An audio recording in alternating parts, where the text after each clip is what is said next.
Waalaikumsalam warahmatullahi wabarakatuh. Selamat pagi semuanya. Pagi. Bagaimana kabar hari ini? Alhamdulillah. Nah, sekarang mari belajar dengan anime. Di sini kita akan belajar mengenai nilai-nilai apa yang ada dalam suatu anime ya. Nah, sebagaimana yang kita tahu, masing-masing dari kita pasti punya hobi kan. Ada yang memiliki hobinya menonton drama Korea, drama Cina, film horor, atau bahkan anime seperti saya. Itu pasti tidak hanya sekadar untuk hiburan. Pasti di dalamnya juga ada nilai-nilai atau pelajaran yang dapat kita ambil. Nah, di sini kesukaan saya adalah anime. Di sini kita akan belajar bersama dengan anime yang menelaah apa yang bisa kita dapatkan dari menonton anime tersebut. Nah, yang pertama ada yang berjudul Ansatsu Yoshitsu, atau dalam bahasa Inggrisnya yaitu Assassination Classroom. Dalam bahasa Indonesia disebut dengan kelas pembunuh. Ada teman-teman yang sudah pernah nonton anime ini? Belum. Bagi yang sudah menonton, kita akan mengulas kembali filmnya, dan bagi yang belum menonton, kita akan di sini memberi sedikit pengetahuan kepada kalian. Dan fokus utama dalam anime ini adalah menceritakan mengenai gurunya, yaitu Koro Sensei. Koro Sensei adalah seekor monster gurita bumi yang memiliki kecepatan 20 mach. Nah, 20 mach itu setara dengan 6,8 km per jam. Ya. Per second, maaf. Terus dia ini mengajar di kelas diskriminasi di suatu sekolah namanya sekolah Konogi Gauka. Itu kelas 3E ya, kelas yang didiskriminasi. Karena apa? Karena orang-orang yang masuk ke dalam kelas 3E tersebut adalah anak-anak yang nilainya kecil, anak-anak yang tidak ada motivasi belajar, terus anak-anak yang bermasalah kayak sering berantem kayak gitu. Baik, fokus utama dalam pembahasan anime ini adalah cara pembelajaran yang diberikan Koro Sensei kepada murid-muridnya. Yang pertama, apresiasi. Nah, karena murid-murid Konogi Gauka ini adalah murid yang diskriminasi kan, jadi mereka tuh kayak kurang apresiasi gitu, baik dari orang tua, masyarakat, bahkan guru-guru di sekolahnya itu semuanya mendiskriminasi mereka. Akhirnya Pak Koro ini datang, walaupun hal-hal kecil ya kayak kan Pak Koro ini kan pengen dibunuh sama murid-muridnya kan. Jadi setiap kelas berlangsung, murid-muridnya pasti akan mencoba untuk membunuh dia. Nah, setiap kegagalan murid-muridnya itu selalu diapresiasi. Kamu bagus ya hari ini sudah mencoba membunuh saya gitu dengan sangat teliti. Bahkan bapaknya nggak nyadar gitu. Kamu berarti sudah ada kelipatan nih, udah ada semangat dalam belajar kamu seperti itu. Walaupun memang perlu dicoba lagi. Kemudian itu ada punishment dan reward. Kemudian ada perhatian. Kalau juga memperhatikan setiap murid apa yang dia suka, yang enggak dia suka, kemudian dia tuh apa namanya? Oh ya, ada masalah apa di rumahnya kok dia nyampe masuk kelas ini gitu, padahal nilainya bagus, ternyata broken home. Akhirnya dia Pak Koro juga mengonselingi murid-muridnya ini yang dinilai butuh konseling. Kemudian ada mengenali potensi dan kelemahan murid. Setiap murid memiliki potensi dan kelemahan masing-masing. Dan Pak Koro ini dia mengembangkan potensi murid dengan cara yang unik. Misalnya ketika ada UTS, kan Pak Koro itu punya kekuatan 20 mach kan. Dia membuat soal, jadi tiap murid itu beda soal. Karena dia cepat jadi gampang gitu. Kemudian ada pelajaran yang menyenangkan dan motivasi. Pak Koro selalu memotivasi setiap murid yang hendak kehilangan semangat belajar tersebut. Kemudian di sini ada contohnya karena Akabane, yaitu murid nakal yang kehilangan kepercayaan terhadap guru karena pernah merasa dikhianati sebelumnya. Itu jadinya itu kehilangan kepercayaan, kayak gak percaya lagi sama namanya guru. Guru itu cuma mengedepankan murid-murid yang teladan di mata dia doang gitu. Padahal mah ya murid yang terdiskriminasi koordinasi juga harusnya membutuhkan perhatian guru itu kan, tidak malah dibedakan dengan yang lainnya. Nah, di sini ada kata-kata Kakoro yang sangat menyentuh menurut saya. Baik tinggal di air jernih atau kubangan, selama ikan itu terus berenang ke depan, dia akan tumbuh dengan indah. Bisa dimengerti? Bisa. Baik, selanjutnya yang kedua ada anime Monster. Ada yang pernah nonton? Belum. Ya. Ini anime adaptasi di tahun 2004. Anime gadul. Nah, dalam cerita Monster ini itu menyoroti tentang Dokter Tema adalah seorang ex-elemen karakter dari anime Monster tersebut yang menganut filosofi humanisme. Nah, si Dokter Tema ini adalah dokter bedah saraf. Jadi dia tuh sering operasi otak gitu ya buat pasiennya gitu. Terus dia tuh kayak berprestasi banget. Pada suatu hari si direktur rumah sakitnya tuh dia tuh kayak pertemanan baik ini sama pejabat korup. Pertemanan baik sekali kayak gitu. Terus banyak sama politik gitu lah. Si dokter Tema yang menganut humanisme ini kayak dia tuh gak mau menempatkan orang yang berduit daripada orang yang gak ada duit. Dia tuh pengen semua sama karena setiap nyawa itu sama derajatnya gitu kan. Gak ada yang dibeda-bedain gitu. Itu karena duit. Wow. Nah, sini lagi ada Johan Liebert adalah seorang anak yang awalnya hidup di asuhan di yang satu yaitu tempat percobaan anak-anak menjadi manusia yang berkemampuan tidak wajar. Johan tumbuh menjadi orang yang sempurna. Sempurna di sini maksudnya kan dia ganteng, putih, tinggi, sifatnya tenang, terus kayak apa ya omongannya tuh adem aja gitu. Komunikasinya bagus lah. Bukan sempurna dalam maksudnya lain ya, secara fisik aja. Kemudian manipulatif dan mengandung nihilisme sejak kecil. Nah, kalau siapa dokter Tema itu menganut humanisme yang mengatakan kalau semua nyawa itu setara gitu ya, semua tuh sama gitu, sama-sama berharga gitu kan, jangan ada yang dibedain. Kalau si Johan itu dia tuh bilang kalau manusia itu nggak ada yang berharga, nyawa manusia itu nggak ada yang berharga, nggak ada yang spesial. Semua itu sama kalau dalam kematian. Jadi kalau mau manusia itu sama ya harus mati gitu. Nggak beda pandangan gitu ya, sangat bertolak belakang. Nah, sini itu kan dokter Tema ya, sangat nyari. Mengapa dokter Tema merasa saya bertanggung jawab terhadap Johan? Nah, si Johan ini ternyata bukan cuma membunuh direktur doang.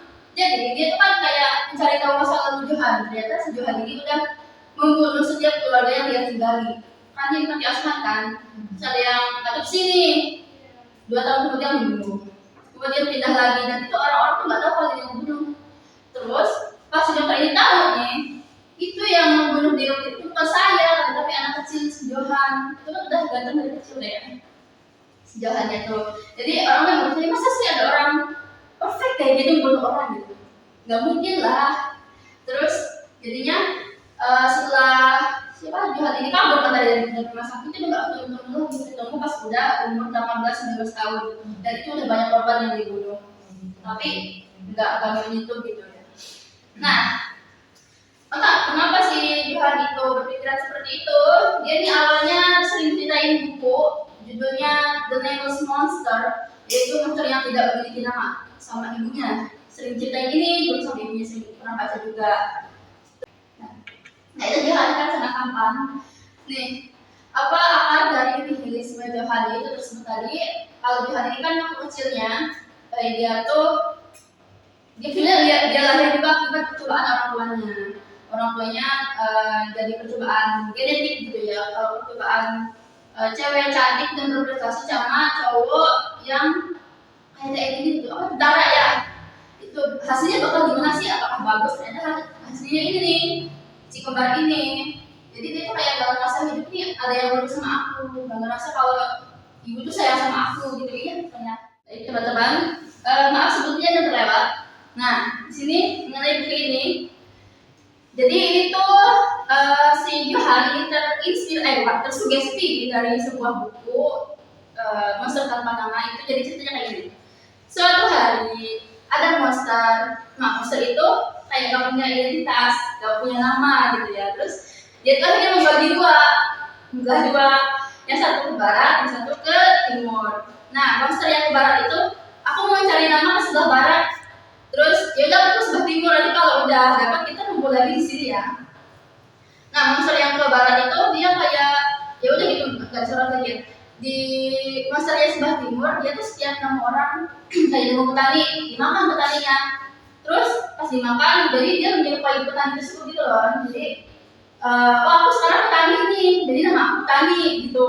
Terus tapi udah lama dia nggak puas, dia jalan lagi, ketemu lagi sama misalnya pengamen ya, dia makan lagi ke pengamennya, jadilah pengamen. Terus oh ya dia tetap gak puas, akhirnya dia terakhir kali itu mau makan pangeran. Nah pas dia jadi pangeran, dia kan punya kuasa nih, mau apa aja juga dapat. Akhirnya pas udah lama jadi pangeran itu kayak enak nih jadi pangeran gitu, apa aja ada gitu. Dia bosan jadi pangeran, akhirnya bilang aku makan aja si raja, dimakan bapaknya. Terus balik lagi, ketemu lagi ya udah aku mau pulang gitu. Sudah kayak nggak ada lagi yang aku perlu makan, soalnya semua udah dimakan sama dia di desa tersebut. Nah pas ke titik awal yang perjanjian sama Mesir yang barat itu, datang Mesir barat, tanya, kamu udah dapat nama? Udah, aku udah dapat nama katanya, aku udah cukup satu nama aja. Terus sedangkan yang satu yang dari timur, aku tetap belum punya nama loh, aku tetap gak punya identitas sampai sekarang. Yaudah karena kamu punya nama, aku mau kamu aja. Jadi walaupun udah makan si monster si barat, dia tetap merasa oh ya udah aku tetap aku gitu, aku tuh gak ada namanya, udah sama aja. Si monster barat kan wujudnya monster ini juga kan, jadi dia tuh punya kembaran, makanya dia si punya kembarannya itu kamu ke aku ke kamu, karena kamu tuh ada dalam diri aku gitu. Kayak namanya anak ya. Nah, sejauh hari ini apa yang Tuhan lakukan terhadap korban? Dia sudah membunuh banyak. Dia juga bahkan pernah membuat bank organisasi gelap gitu. Pokoknya dia tuh kayak mengendalikan dari atas gitu ya terhadap kriminal-kriminal yang terjadi di bawah dia.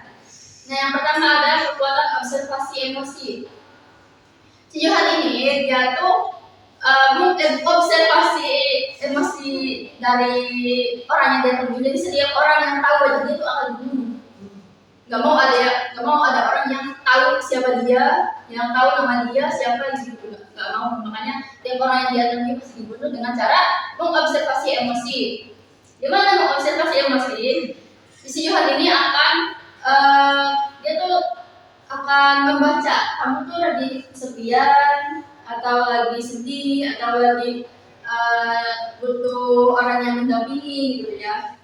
Terus bukannya menguatkan, tapi dia ini malah menghancurkan. Dia itu akan menekan rasa sedih tersebut sampai menghancurkan si korban tersebut dengan kata-kata. Makanya komunikasi si Johan ini sangat bagus sekali, sangat bagus, mudah untuk mempengaruhi korban. Ganteng dong. Iya dong ya. Terus yang kedua manipulasi tingkat tinggi. Nah dalam manipulasi tingkat tinggi ini sebenarnya ada psikologi gelap ya. Jadi kalau kalian ingin belajar psikologi gelap, silahkan materi ini.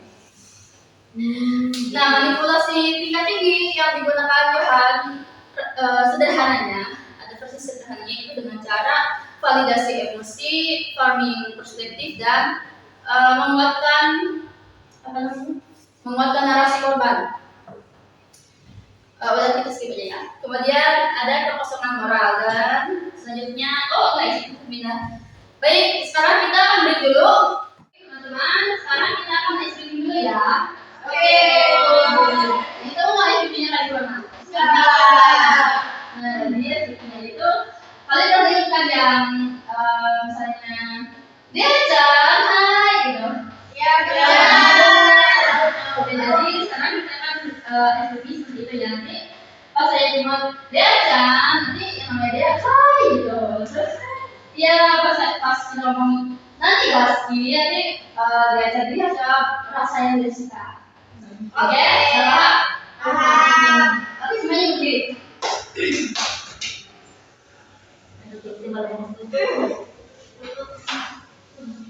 Siap? Siap. Kita mulai ya. Kalian juga ikut ngomong ya. Kita mulai dari dia. Nanti kalian juga sebutin dia. 1, 2, 3. Dia Nani Gasti Macam 2000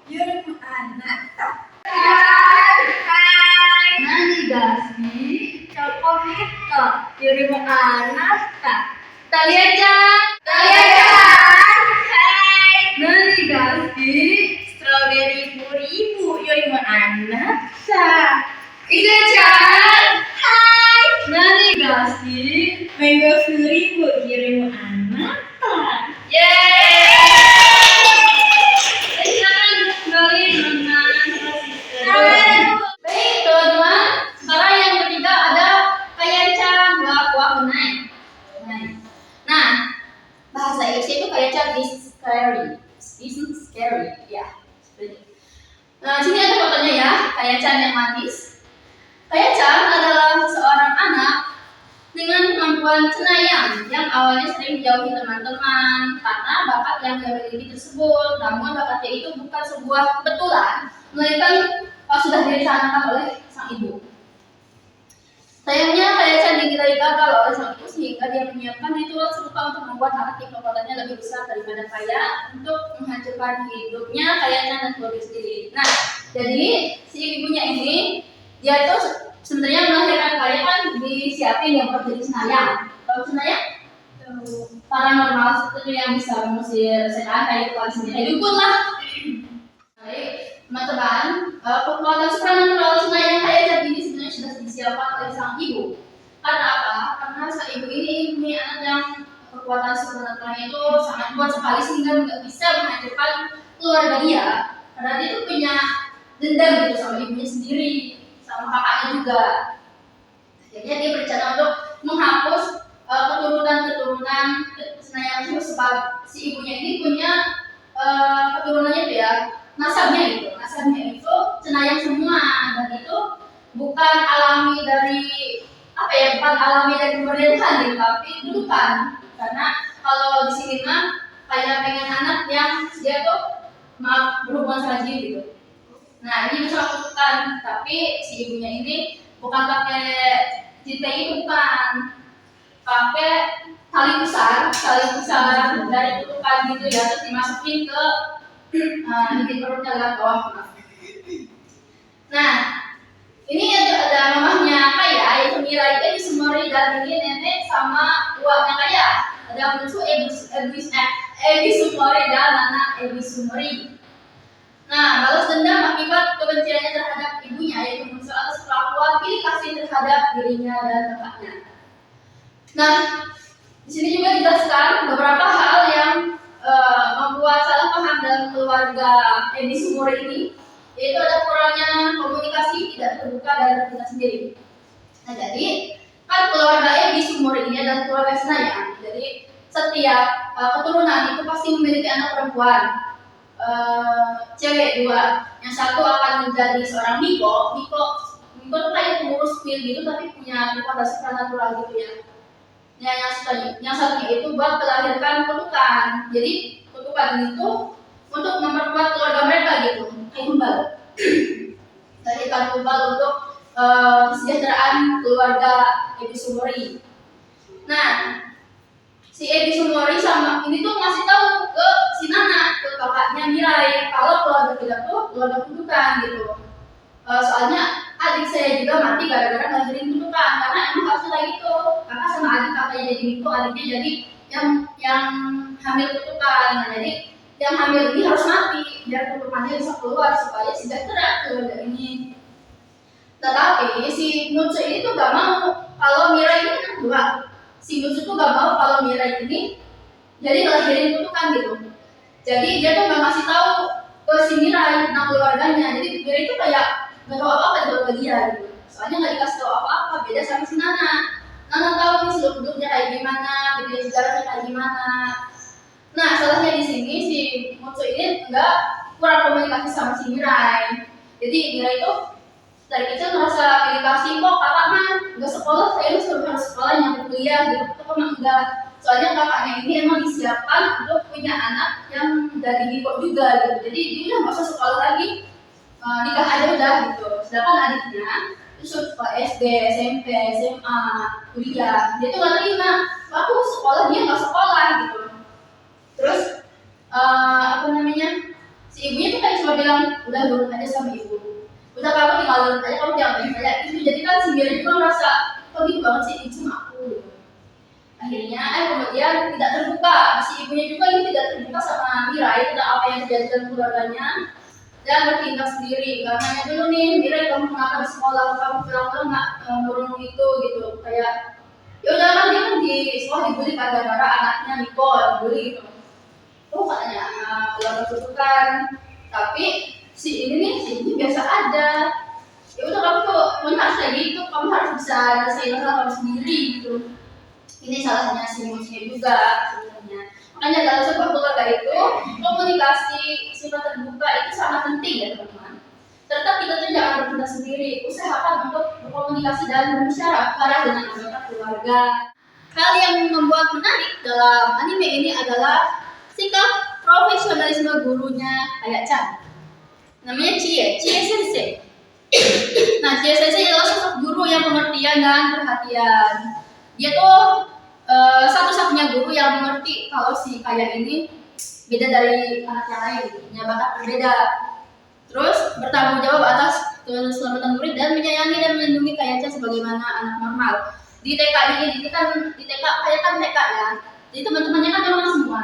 Hanya Kaya yang bisa melihat makhluk gaib gitu, yang bisa komunikasi sama makhluk gaib sehingga si Kaya ini dibilang itu anak aneh, jadi nggak ada temennya gitu, sering dinakalin gitu kan, sering si Kaya ini disalahpahami kalau dia tuh penyebab teman-teman lainnya itu kena musibah padahal enggak. Jadi si Chie Sensei ini adalah satu-satunya orang yang percaya sama menyayangi Kaya Chan sebagaimana anak normal lainnya gitu. Sangat bagus sekali untuk guru TK Uma. Nah, kemudian yang keempat, yang terakhir ada Spy X Family. Menceritakan sebuah keluarga palsu yang dikepalai oleh Lloyd Forger, itu nama samaran, dan beranggotakan John Forger, Anya Forger, dan Bond. Keluarga palsu ini diadakan demi keberlangsungan misi-misi anggota. Langsung aja ya. Nah, lihat si tampan Lloyd itu, dia adalah seorang agen mata-mata dari Westalis itu Jerman Barat. Dulu Jerman jadi dua, ada Jerman Timur sama Jerman Barat. Westalis di Jerman Barat, Ostania Jerman Timur. Lloyd berasal dari Barat. Agen mata-mata yang profesional dan perfeksionis. Sehingga dalam kehidupan palsunya dia harus terlihat memiliki keluarga yang harmonis demi keberlangsungan misi. Sedangkan Yor adalah hanya mematuhi Lloyd ya, kayak iya aja gitu. Percaya banget sama si Lloyd. Dia tuh hanya ingin berlindung supaya pekerjaan kotornya tidak diketahui siapapun. Nah, Lloyd ini kan seorang mata-mata, agen mata-mata, sedangkan Yor adalah pembunuh bayaran. Lloyd dari Westalis, Yor dari Ostania. Kalau keduanya sama-sama mengetahui pekerjaan asli mereka masing-masing, pasti mereka tuh kayak akan saling membunuh, maaf. Kemudian si Lloyd ini kan dia tuh dapat sebuah misi ya dari atasannya. Dia tuh punya misi, kamu tuh harus menyusup ke menteri pertahanan ya, kalau misalnya supaya kita tuh nggak jadi perang, karena kan suka perang tuh, dua belahan negara tersebut suka perang. Kamu cari tahu rencananya apa supaya bisa kita gagalkan, jangan jadi perang lagi. Nah, tapi si Menteri Pertahanan ini tuh susah ditemuin. Dia tuh bakal keluar kalau ada acara sekolah anaknya aja. Jadi dia tuh mencari mengadopsi si Anya, dalam rangka untuk memasukkan anaknya itu ke sekolah elit tersebut untuk menggali informasi dan supaya dapat menjalin hubungan dengan orang tua teman-temannya. Soalnya orang penting semua. Politik sih, main politik dia di sini. Anya adalah orang yang mengetahui, ini satu-satunya orang yang tahu kalau bapaknya itu mata-mata dan emaknya itu pembunuh bayaran. Tapi Anya tuh kayak galau membawa telusuri, soalnya dia juga pengen punya keluarga harmonis. Dia pengen punya rumah, pengen hidup bahagia gitu ya, mau punya keluarga yang bahagia gitu. Jadi dia tetap diam.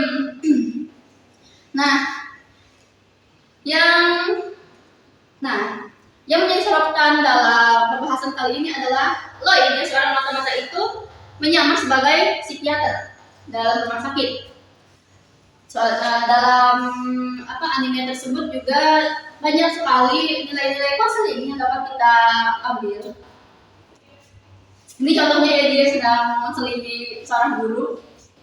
Nah, yang pertama itu afirmasi. Ini sangat relate dengan pelajaran konseling yang kita pelajari ya dalam kelas, yaitu afirmasi itu harus dilakukan seorang konselor terhadap konseling atau klien supaya dia merasa nyaman gitu kan. Terus ada membangun hubungan terapeutik. Kemudian ada teknik 3M. Apa itu teknik 3M? Memahami, respon. Ya, betul. Teknik 3M adalah mendengar, memahami, dan respon. Kemudian ada validasi emosi. Selain ini juga sebelum masuk ke permasalahan, kliennya dia akan memvalidasi emosi. Ini permasalahan dari bapak tua ini adalah dia sering bermimpi buruk. Tiap malamnya mimpi yang sama, mimpi buruk. Kemudian dia akhirnya konseling ke Lloyd kayak, kok saya sering mimpi buruk ya, kenapa gitu. Akhirnya si Lloyd ini konseling individual dengan bapak tersebut dengan layanan jangka panjang, jangka, dan menggunakan teknik CBT, yaitu Cognitive Behavioral Therapy. Untuk lebih lanjutnya silahkan kalian nonton aja sendiri di S3 episode 37. Nah, selain itu tanpa disadari keluarga palsu yang Lloyd ciptakan ini mengandung unsur konseling keluarga juga. Jadi dia kan profesionalis kan, itu mau keluarga dia terlihat harmonis di luar biar nggak dicurigai. Selain itu kan sekolahannya kan sekolah elit kan, jadi kegiatan keluarga juga disorot gitu, jangan sampai ada kesalahan gitu dalam keluarganya, kayak misalnya si istrinya nih nggak pulang-pulang misalnya ya, kalau istrinya barang-barang aja kabur gitu, enggak. Jadi si Lloyd ini berusaha sekali untuk mempertahankan keluarga palsunya supaya terlihat harmonis agar tidak menjadi kesalahpahaman. Takutnya kan ada orang yang curigai, kok keluarga itu kayak gini sih, terus selidiki ternyata istrinya belum bayaran, suaminya mata-mata. Jadi dia menciptakan keluarga dengan sungguh-sungguh walaupun memang palsu. Yang pertama ada menjaga komunikasi. Nah, setiap kesalahpahaman, si Yor ini orangnya sering salah paham, dia saltingan. Si Yor ini ternyata udah suka dulu sama Lloyd, jadi saltingan gitu ya. Sedangkan Lloyd ini kan profesional, jadi dia tuh tetap demi misi gitu ya, tidak mau terlibat dalam perasaan gitu, enggak. Sedangkan si Yor ini orangnya overthinking, saltingan, terus banyak salah pahamnya gitu. Jadi seringkali mereka itu ketika salah paham, ayo kamu kenapa, kita nggak boleh berdua gitu, kenapa, apa yang salah dari aku bikin kamu sedih, bikin kamu nggak nyaman, apa yang bikin kamu nggak nyaman gitu. Sering ini berdua komunikasi bersama. Kemudian ada saling support dan melindungi. Walaupun sebagai keluarga palsu, keduanya kan saling tidak mengetahui pekerjaan asli masing-masing, jadi saling support dan melindungi aja. Terus menjaga kesehatan mental anak, istri, dan sebaliknya. Kemudian ada berkolaborasi dalam urusan rumah tangga, seperti misalnya Yor yang beres-beres, Lloyd yang masak, sebab Yor nggak bisa masak. Jadi urusan rumah tangga yang beres-beres rumah itu diserahkan kepada Yor, dan masak itu urusan Lloyd. Jadi kan saling bekerja sama gitu ya. Terus ada jalan-jalan keluarga sebulan 2 kali di akhir pekan. Ini sangat manis sekali, walaupun sebagai keluarga palsu. Jadi setiap akhir pekan tuh mereka akan jalan-jalan sekeluarga bersama anjingnya gitu kan, yang jalan ke taman gitu, ke kota, bahkan sempat juga ke luar negeri gitu ya, naik Ferrari pernah itu. Naik helikopter juga pernah, demi ini menyenangkan si Anya, karena Anya tuh waktu itu keterima masuk sekolah, dihadiahi itu menyewa istana dengan naik helikopter. Mantap. Kemudian ada mendampingi anak belajar. Ketika anak Anya belajar juga akan didampingi oleh Yor maupun Lloyd dan membantunya. Kemudian saling percaya dan perhatian. Baik teman-teman, dari sini kalian paham? Paham. Oke, sekiranya cukup sekian penjelasan dan pembahasan mengenai anime dari saya. Semoga kalian bisa mengambil baiknya, apa nilai-nilai yang bisa kita ambil, semoga kita bisa memahaminya dengan sebaik mungkin. Terima kasih. Wassalamualaikum warahmatullahi wabarakatuh. Waalaikumsalam warahmatullahi